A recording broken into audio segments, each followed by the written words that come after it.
back to my YouTube channel, where today I'll be going over crochet tricks and treats. Clever ideas to add a spooky flair.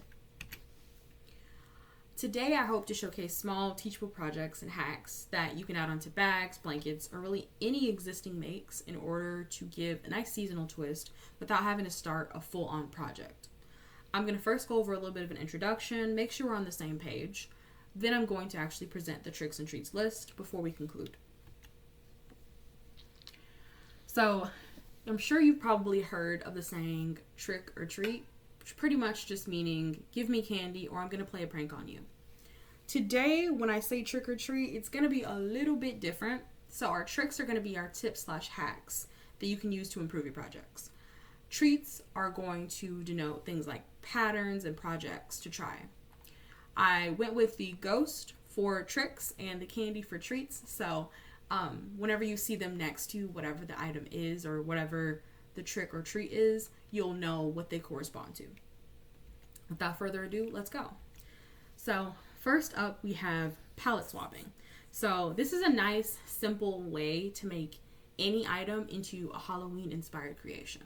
This is going to be really great for minimalistic designs where there's not really much to change or add, or rather you don't want to change or add much, but you still want it to fit that darker aesthetic that's going to be perfect for the Halloween season.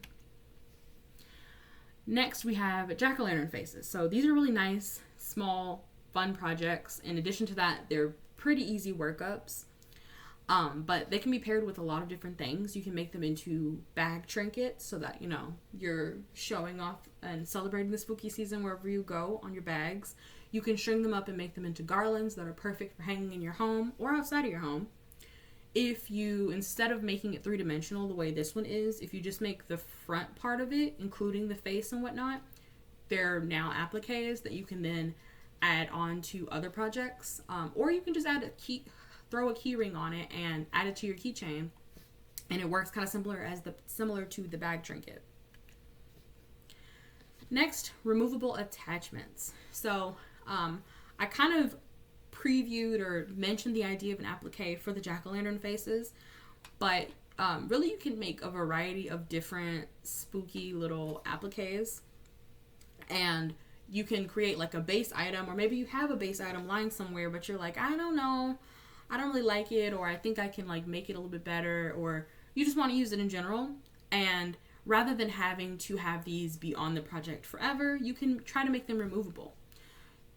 Mediums for this include things like snaps, buttons, velcros, safety pins. Do note that depending on the medium, there might be some slight changes that still do have to be made. So for instance, a velcro, obviously the part of the velcro that's going to be on the bag, it kind of is going to have to stay on the bag. So just different things to consider. For me, of the list, I've done the safety pins one when I was working on my fall bag, and I was considering making the leaves more of a temporary fixture. I used safety pins on them, and they actually worked better than I expected. If you attach it the right way, you really can't see them at all, and they are still secure enough.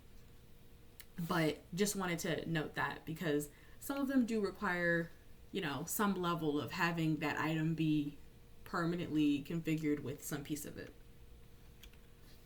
Speaking of appliques, these little bats are really perfect for adding onto, again, any base item that you might have, while still getting and evoking that sense of Halloween. You can consider adding them to things like bags, bandanas, sweaters. The list really is infinite with appliques, which is really the beauty of them. And they're small, so they're really easy workups, and you can get a lot of them done in one sitting. Next up, we have simple surface crochet. So surface crochet, I like to think of as embroidery, but for crochet crochet. It's really great for projects like amigurumi. But as you can see, for this, you can use it to add scarring and just really taking it up a notch. Because imagine this, let's say, without all of the parts and pieces that are surface crocheted. It still looks cute, right? But there's something about adding the surface crochet that really, closes and finishes everything out and just turns it up a notch. Next up, we have a spiderweb motif. So I really personally think this is an understated Halloween staple. Anytime you see something decorated for Halloween, it's always there, but it's not necessarily the first thing that people notice. It works well as a standalone if you want to put it along your walls as decor, or you can use it as an accent to other projects like we talked about before, such as like bags and things of that nature. Next, we have spooky edging. So what I mean by this is pretty much rather than using or making and finishing off your projects with like the nice little flat edging, right? It usually makes it look very put together. We're not going for that. We want something that's going to stand out. And especially if you pair it with other tricks that we've talked about, like for instance, the palette swapping, the first one we went over, it can really do wonders for making it stand out and evoke the spirit, the spooky spirit of Halloween. Designs you might want to try are going to include spider stitch, bobble stitch, picot stitch, or like a general lacy sort of pattern or design. Finally, we have this witch hat topper. This is going to be a nice, simple, but festive way to dress up or accessorize without all the fuss that comes with having to make like a full-on costume. The great part of this is that it is customizable and suitable across all age ranges, so whether you want to make it for a kid or an adult or the whole family. What I mean by customizable is that even though this is a witch hat, you could very well create like a completely different sort of hat. So, what is it called? Do think outside of the box. But a witch is a nice classic Halloween character, so I wouldn't blame you if you just went with this design overall. That is the end of the list. Halloween is a fun holiday that encourages creativity and self-expression, but I do understand that not everyone has the time and energy to go all out with a big crochet project. Using small tips and tricks, you can still make the most of the season, working smarter instead of harder.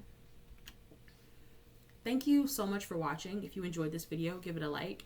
And for similar videos to this, consider subscribing. I hope you have a wonderful day.